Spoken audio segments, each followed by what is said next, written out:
여러분은 성도가 누리는 복 하면 떠오르는 게 어떤 게 있으십니까? 여러 가지가 있을 수 있겠죠. 그런데 성도가 누리는 복 가운데 가장 놀라운 복 가운데 하나는 하나님께 예배하면서 누리는 기쁨입니다. 여러분, 구약의 백성들은 하나님 앞에 나아갈 수가 없었습니다. 대제사장만 1년에 한 번 하나님 앞에 지성소로 나아갈 수가 있었을 뿐이죠. 그러니까 구약의 백성들은 상상할 수도 없는 은혜와 복을 저와 여러분이 지금 누리고 있는 것입니다. 그래서 오늘 시편 기자는 지금 저와 여러분을 하나님께 예배하는 자로 초청하고 있습니다. 1절과 2절을 보면 너희는 주님께 감사하면서 그의 이름을 불러라. 그가 하신 일을 만민에게 알려라. 그에게 노래하면서 그를 찬양하면서 그가 이루신 놀라운 일들을 전하여라. 지금 수많은 사람들 이스라엘 백성들에게 예배의 자리로 초청하고 있는 것이죠. 문제는 예배의 기쁨을 모르는 성도들이 의외로 많다는 것입니다. 예배가 너무 지겹고 의무감으로 드리고 심지어 예배를 싫어하는 분들도 있습니다. 왜 그럴까요? 그 이유는 하나님을 인격적으로 만나지 못했기 때문입니다. 하나님이 분명히 계신 것 같기는 한데 그 하나님을 만나지는 못했고 도무지 알기 어려운 분이고 또 심지어 어떤 분에게는 하나님이 두려운 분도 있습니다. 하나님을 그렇게 알고 있으니까 예배가 기쁠 수가 없는 것이죠. 알지도 못하고 또 만나지도 못했고 심지어 두렵기까지 하다면 어떻게 예배가 기쁨일 수가 있겠습니까? 여러분, 예배의 기쁨은 하나님을 인격적으로 만나는 데서부터 오는 것입니다. 아마 저와 여러분들도 신앙생활하면서 예배가 언제부터 기쁨이 되고 찬양이 기쁨이 되었는가? 그 시작점에는 하나님과의 인격적인 만남이 있었다는 것이죠. 하나님을 인격적으로 알고 좋으신 하나님이라고 그렇게 믿어지게 되는 그 순간부터 예배가 기쁨이 되는 것입니다. 그래서 시편 기자가 우리를 예배로 초청하면서 우리에게 계속해서 강권하는 게 뭐냐면 하나님을 찾으라는 것입니다. 하나님의 얼굴을 찾으라는 거예요. 3절과 4절을 보면 그의 거룩하신 이름을 찬양하여라.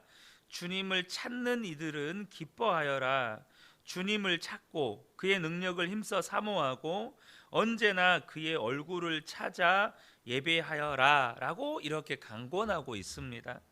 여러분, 예배자는요 주님을 찾는 사람들입니다. 특별히 저와 여러분이 하나님께 예배할 때 주님의 얼굴을 구하면서 예배하는 분들이 되시기를 축복합니다. 여러분, 우리가 예배할 때 반드시 주님을 찾으셔야 합니다. 주님의 얼굴을 구하셔야 한다는 거예요. 우리가 예배하는 것은 주님의 얼굴을 찾음으로 예배하는 거예요. 성도님들 가운데 예배가 지겹거나 혹 예배가 지겹지 않더라도 기쁘지 않는 그런 분들도 계실 겁니다. 하나님께 우리가 예배할 때 언제까지 그렇게 예배할 수는 없지 않겠습니까? 기쁨으로 예배 드릴 수 있게 되기를 축복합니다. 자, 그러면 어떻게 하면 예배를 기쁨으로 드릴 수 있습니까? 우리가 예배할 때 순서에 따라서 예배가 진행이 되잖아요. 그때 저와 여러분이 가만히 앉아서 예배를 우리가 영화 관람하듯이 그렇게 구경하듯이 예배하시면 안 됩니다. 그저 찬양할 때 찬양 인도자를 보고, 기도할 때는 대표 기도자의 기도를 듣고, 설교를 들을 때는 설교 내용을 듣는 정도의 수준이라면 여러분, 저와 여러분이 진정한 예배의 기쁨을 누릴 수가 없습니다. 여러분, 그렇다면 우리가 어떻게 예배해야 하는 겁니까? 예배를 드릴 때 여러분이 하나님을 주목하셔야 한다는 겁니다. 오늘 아까 방금 앞서도 시편 기자가 하나님의 얼굴을 구하라라는 그 강권함이 바로 하나님께 주목하라는 뜻도 포함되어져 있습니다.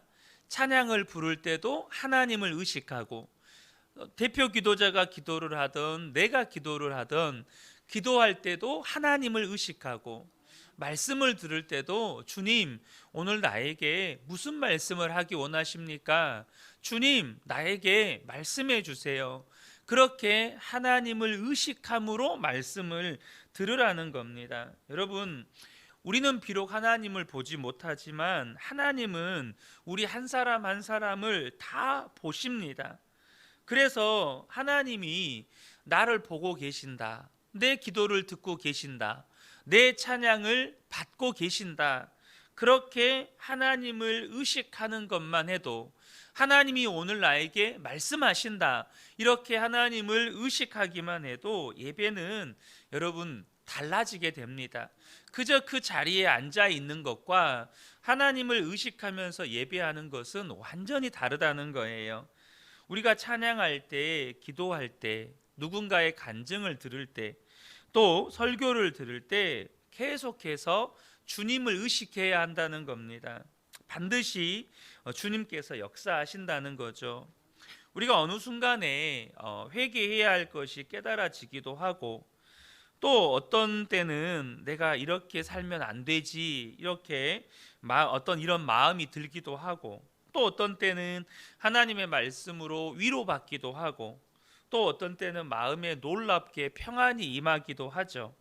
그게 다 무엇을 의미하는 겁니까? 하나님이 지금 나에게 역사하신다라는 것을 의미하는 것이죠. 저와 여러분이 모든 예배의 순서에 주님을 의식하기 시작하면 주님이 나에게 역사하신다는 것을 경험하게 되는 것이죠. 그렇게 주님을 바라보는 눈이 뜨이고 나면 예배가 달라지게 된다는 것입니다. 많은 성도님들이 때로는 힘들어 하시는 분도 보게 되고, 또 영적으로 지쳐 있는 것을 보게 되기도 합니다. 왜 그럴까요? 우리 주변에 나를 힘들게 하는 사람들이 많아서일까요? 아니면 우리가 살아가는 삶의 현장에 너무 많은 문제들이 있어서 그게 힘들어서 그러는 걸까요? 물론 여러분, 나를 힘들게 하는 사람들이 많을 수도 있겠고, 문제들도 정말로 너무 많은 문제들이 있어서 나를 힘들게 할 수도 있겠지만, 여러분 그렇잖아요. 우리가 자라가면서 과거에는 내가 그렇게 힘들었던 문제가 어느 순간에는 전혀 힘들지 않게 되는 것들을 다 경험해 보지 않습니까? 뭐 그런 문제가 힘들어.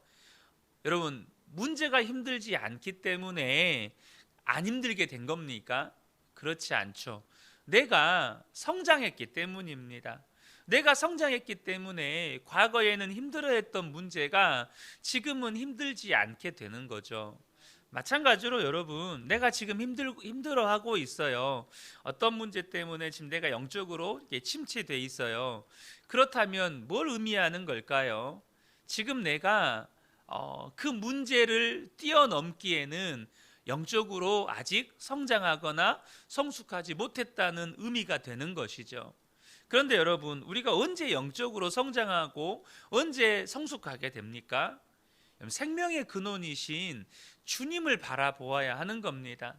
주님으로부터 나에게 풍성한 은혜가 공급되어져야만 내가 자라는 거예요. 그러니까 저와 여러분이 그렇게 예배의 기쁨도 없고 또 영적으로 이렇게 침체되어서 살아가고 있다는 건, 내가 정말로 지금 예배를 통해서 하나님으로부터 충만한 은혜를 공급받고 있지 못하다는 의미이다는 것입니다. 또한 많은 분들이 주님을 바라보더라도, 또 그 은혜를 공급받더라도 그것이 예배로 끝나버린다는 거예요. 여러분, 하나님이 우리를 예배 때만 은혜 주시는 분이신가요? 절대 그렇지 않잖아요. 하나님은 항상 나와 함께 계시는 분인데 어떻게 예배라는 통로로만 우리에게 은혜를 베푸시겠어요? 하나님은 항상 우리에게 은혜를 베푸실 수 있는 분이십니다. 어떤 순간에도 우리에게 은혜를 베푸실 수 있는 분이세요. 그럼 문제가 뭘까요? 주님께 우리가 예배를 통해서 은혜를 받더라도 그 은혜를 받는 시간이 그 예배 시간에만 한정적이라는 거예요. 그래서 삶의 현장으로 나아가면 어느 순간 은혜의 공급이 차단돼 버리는, 우리가 주님을 바라보는 주님을 바라보는 이 삶이 지속되지 않기 때문이라는 것입니다. 그래서 여러분, 제가 우리 성도님들께 도와드릴 수 있는 건, 여러분 예배 때 주님을 바라보실 수 있도록, 또 삶의 현장에서 계속해서 주님을 바라보실 수 있도록 격려하고 또 훈련시켜 드리고 그렇게 도와드리는 것이죠. 여러분, 우리가 정말로 예배 때 주님께 주목하고 있다면, 또 우리의 삶의 현장에서도 끊임없이 주님을 바라보고 있다면, 주님은요 얼마든지 우리를 소생시키십니다. 얼마든지 우리를 은혜로 충만케 하실 수 있다는 거예요. 근데 어떤 분들은 예배 드릴 때 주님을 만난다는 것이 잘 이해되지 않는 분들도 있어요. 주님과 동행한다는 것이 잘 이해되지 않는 분들도 있습니다. 왜 그럴까요? 아직도 신앙생활에 있어서 가장 중요한 것을 놓치고 있기 때문입니다. 여러분, 우리의 신앙생활의 핵심, 십자가 복음의 핵심, 그게 뭡니까? 예수를 믿는 우리 안에 예수 그리스도께서 들어오셨다는 것입니다. 예수 그리스도께서 우리 안에 오셨다는 거예요. 로마서 8장 9절을 보면, 누구든지 그리스도의 영이 없으면 그리스도의 사람이 아니라 라고 말씀합니다. 우리가 다 예수 믿는 사람이고 그리스도인이라면 그리스도의 영이 우리 안에 계신다는 거예요. 그래서 사도 바울은 끊임없이 확인하라는 거예요. 고린도후서 13장 5절에 너희는 믿음 안에 있는가 너희 자신을 시험하고 너희 자신을 확증하라. 예수 그리스도께서 너희 안에 계신 줄을 너희가 스스로 알지 못하느냐. 그렇지 않으면 너희는 버림받은 자니라. 늘 우리가 확인하고 점검해야 될 것이 뭐냐면, 예수 그리스도가 내 안에 계시는가, 이거를 확인하라는 겁니다. 어떻게 확인하는 겁니까? 계속해서 주님을 주목하는 겁니다. 계속해서 주님을 바라보는 거예요. 그러면 주님이 어떻게 하십니까? 내 안에 계신 주님이, 내가 주님을 바라보니까 주님이 일하신다는 겁니다.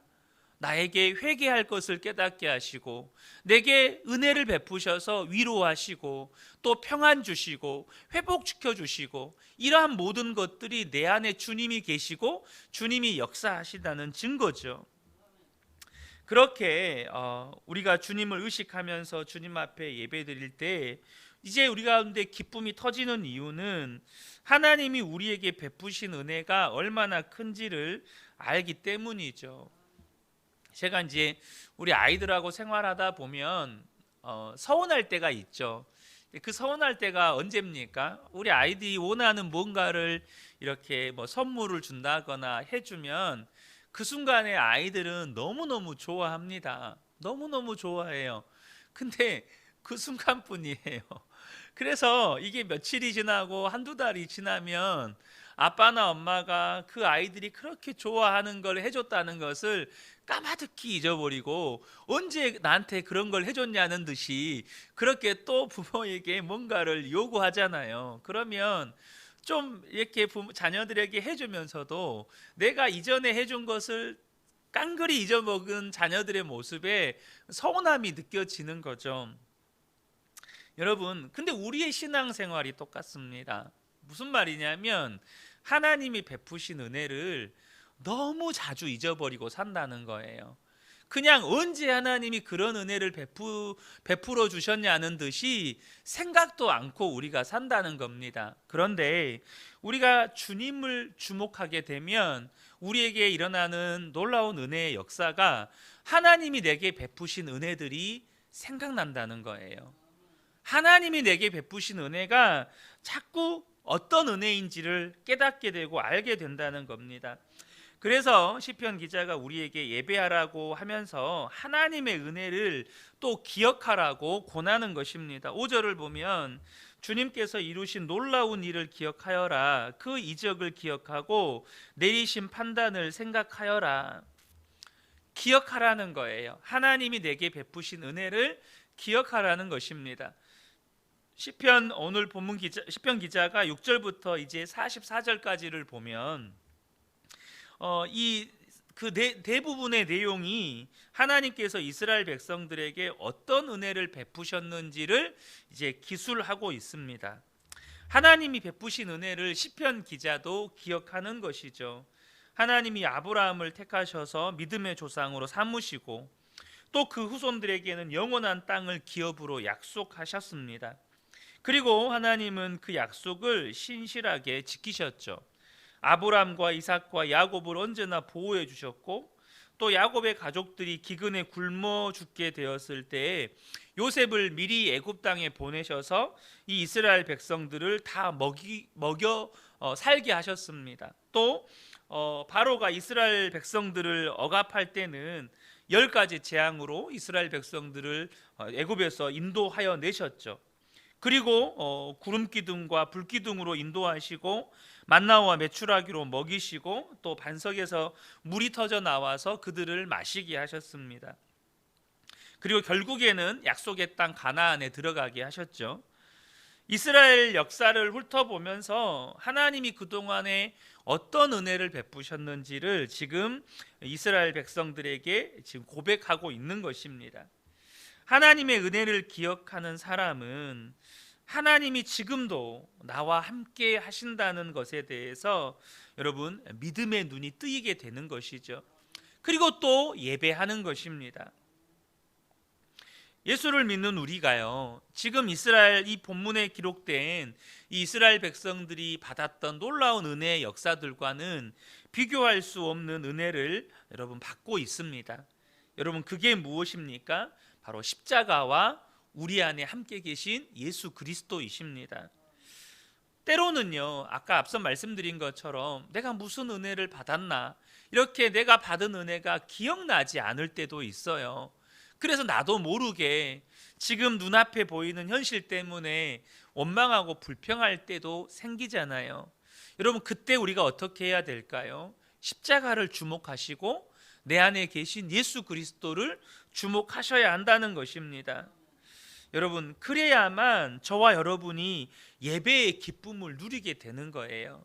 십자가를 주목하고 내 안에 계신 예수 그리스도를 주목하게 되면 여러분 어떤 처지와 형편에서도 찬양하게 됩니다. 기도가 돼요. 그래서 예배의 기쁨을 누리게 되는 것입니다. 예배가 달라지는 거죠. 어느 여성도님의 이야기입니다. 아마 이런 이야기는 우리 성도님들께서 신앙생활 하다가 종종 간증으로 들어보셨을 거예요. 이 성도님은 교회와 거리가 멀어서 집이 거리가 멀어서 보통 교회에 올 때까지 1시간 반이 걸린다 그래요. 1시간 반 전에 출발을 해야 교회에 여유 있게 도착을 할 수 있다고 합니다. 그런데 어느 주일에 교회를 들어오시는데 이 여성도님이 맨발로 들어오시는 거예요. 그러니까 1시간 이상을 버스와 지하철을 타고 오는데 맨발로 오셨다는 거죠. 알고 봤더니 남편이 아내가 교회 가는 것이 너무 싫어서 주일 아침에 평상시에는 늦게까지 잠자는 남편이 주일에 교회 가는 아내가 꼴 보기 싫으니까 아내보다 일찍 일어나서 아내 신발을 다 버려버린 거예요. 그리고 대문까지 잠궈버린 겁니다. 그래서 이 아내가 주일 아침에 일어나서 신발을 찾지 못하니까 그냥 맨발로 담을 넘어서 이렇게 교회까지 온 겁니다. 뭐 때문에요? 예배드리기 위해서. 예배드리기 위해서 그렇게 온 거예요. 여러분 정말로 은혜를 알고 은혜를 깨달은 사람은 예배를 드리고자 하는 간절한 열망이 있어요. 그것을 어떤 것으로도 막을 수가 없습니다. 제가 예전에도 말씀드렸었잖아요. 말씀을 드렸었죠. 이렇게 다리를 수술하고 이제 영적으로 회복이 되니까 예배드리고 싶은 열망이 제 안에 너무너무 막 일어나는 거예요. 새벽 예배를 가야겠는데 이제 집을 나섰죠. 근데 웬걸 그냥 한방눈이 펑펑 쏟아지는 겁니다. 그때 당시 제가 전대 정문에 살았는데 아직은 다리가 이제 그 목발을 떼고 걷기 시작한 지가 얼마 되지 않을 때라 오른쪽 다리에 힘이 거의 없었어요. 그러다 보니까 눈길이 얼마나 미끄러운지 왼쪽 다리는 괜찮은데 오른쪽 다리로 짚으려 그러면 계속 미끌리는 거예요. 너무너무 불안불안한 거죠. 그래서 어떻게 이제 교회 버스가 오는 곳까지 전대 후문 쪽에 이제 버스가 왔거든요. 이제 걸어갔는데 버스는 이미 떠난 거죠. 근데 예배에 너무 가고 싶은 거예요. 그래서 지나가는 택시를 새벽에 붙잡고 그렇게 일곡지구에 있었던 교회로 가게 됐습니다. 여러분, 그렇게 예배의 자리에 나갔을 때 하나님께서 부어주시는 은혜, 얼마나 새벽 예배가 감격적이고 감동적이고 그때 그 자리에 앉아서 하나님 앞에 울며 기도했던 그 은혜가 잊혀지지 않는 거죠.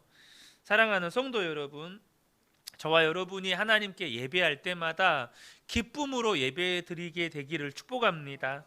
43절에 그는 그의 백성을 흥겹게 나오게 하시며 그가 뽑으신 백성이 기쁜 노래로 부르며 나오게 하셨다. 우리의 예배가 이렇게 되게 주님이 이미 우리에게 충분한 은혜를 베풀어 주셨다는 겁니다. 여러분, 주님을 바라보십시오. 주님을 주목하십시오. 그렇게 예배 드리시면 예배의 기쁨이 회복된다는 것입니다. 이 새벽에 함께 예배 드린 우리 모든 성도님들께 예배의 기쁨이 충만하게 임하시기를 예수님의 이름으로 축복합니다. 아멘.